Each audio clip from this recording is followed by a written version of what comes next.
এদেরকে যেখানেই পাইছে সেখানে কিন্তু মারছে। পয়েন্টের দিকে তারা ওখান থেকে চেষ্টা করছে, ওখান থেকে ইট পাটকেল মানে যা ইচ্ছা মানে গুরুতরভাবে মারছে এবং এটা হচ্ছে ভাইরালও হয়েছে। বারবার আমরা কিন্তু রিকোয়েস্ট করেছি যে আপনারা সচিবালয়ের সামনে চলে আসছেন, তারপরে আপনাদের আমি কিছু বলবো না। ইনডিসক্রিমিনেটলি কিন্তু তারা কিন্তু গাড়ি ভাঙচুর করছে। আমরা কিন্তু প্রথম থেকে সফট ছিলাম যে কোনোভাবেই যেন তাদের উপরে আমরা বল প্রয়োগ করার চিন্তা করি নাই এবং দুই পাশ থেকে আমরা দেখছেন যে প্রথমে চেষ্টা করছিলাম ব্যারিকেড দিয়ে আটকায় রাখার, তারপরে যেহেতু আটকায় থাকে নাই তারা সচিবালয়ের সামনে আসছে, পরে তাদেরকে মানে বারবার আমরা কিন্তু রিকোয়েস্ট করেছি যে আপনারা সচিবালয়ের সামনে চলে আসছেন, তারপরে আপনাদের আমি কিছু বলবো না। যেহেতু একটা বিষয় আছে, আপনাদের প্রতি আমাদের সম্পূর্ণ সমর্থন আছে, সিম্পাথি আছে, আপনারা এখানে ধৈর্য ধরে সেটাও বলছি। কিন্তু এটা আমাদের সাথে কথা দেওয়ার পরে হুট করে দেখলেন আপনারা এর ভিতরে আসলে এই শিক্ষার্থীদের মাঝে হয়তো বা আরো অনেকে আমরা যেটা পরবর্তীতে দেখেছি হয়তোবা দুষ্কৃতিকারীরা কিছু ঢুকে গেছিল, তাদেরকে মিসগাইড করে এই সচিবালয়ের ভিতরে ঢুকছে। ঢোকার পরে মানে ইনডিসক্রিমিনেটলি কিন্তু তারা কিন্তু গাড়ি ভাঙচুর করছে। আমাদের উপদেষ্টা মহোদয়ের সাথে যারা গানম্যান হিসেবে থাকে তারা ওইখানে ছিল, এদেরকে যেখানেই পাইছে সেখানে কিন্তু মারছে।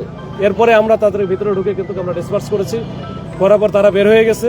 বের হওয়ার পরেও তারা কিন্তু বিভিন্নভাবে চেষ্টা করেছে, কয়েক দফায় এই সচিবালয়ের আশেপাশে ইভেন দোয়াল চত্বরের দিকে, এদিকে 0 পয়েন্টের দিকে তারা ওখান থেকে চেষ্টা করছে, ওখান থেকে ইট পাটকেল মানে যা ইচ্ছা তো এটা করার করছে। শেষ পর্যন্ত এখন কন্ট্রোল, একেবারে কন্ট্রোল।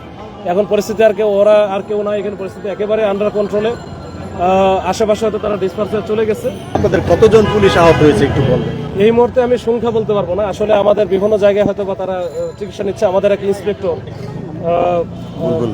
বুলবুল নাম, এই সে প্রেস ক্লাবে থাকে, তাকে কিন্তু মানে গুরুতরভাবে মারছে এবং এটা হচ্ছে ভাইরালও হয়েছে। আমরা শিক্ষার্থীদের আটক বা এসব করতে চাই না, তারপরেও আমরা হয়তো দেখি কিভাবে, আমি এটা আসলে ফাইনালটা জানি না, এটা পরে বলতে পারবো যে কতজনকে আটক বা কি অবস্থা করছে। যদি কিছু করে থাকে আমরা যাচাই বাছাই করে দেখে তারপরে এটা ব্যবস্থা নেব। আপনাদের কাছে কি বলেছে? ছাত্ররাই কি ঘটনা ঘটেছে নাকি আপনি যেটা বলেছেন যে দুষ্কৃতিকারী ঢুকে গেছে তারা এই ঘটনাটাকে ঘটিয়েছে, আপনি কি মনে করছেন? আচ্ছা, এইটা আসলে আমরা তো আসলে এটা আমরা ইনকোয়ারি করব, এই বিষয়গুলো নিয়ে আমরা আসলে দেখব, বিস্তর আমরা এটা অনুসন্ধান করব, তারপরে বলতে পারবো যে এখানে। তবে আমার কাছে মনে হচ্ছে এরকম কিছু একটা ঘটনা থাকতে পারে। তখন আমি এই পরবর্তীতে ফেসবুকে যেগুলো ভিডিওগুলো ভাইরাল হয়েছে, আপনারাই যেটা উঠেছেন ওগুলো আমরা দেখেছি, এগুলো আসলে একটু অ্যানালাইসিস করতে হবে, করার পর আমরা বলতে পারবো।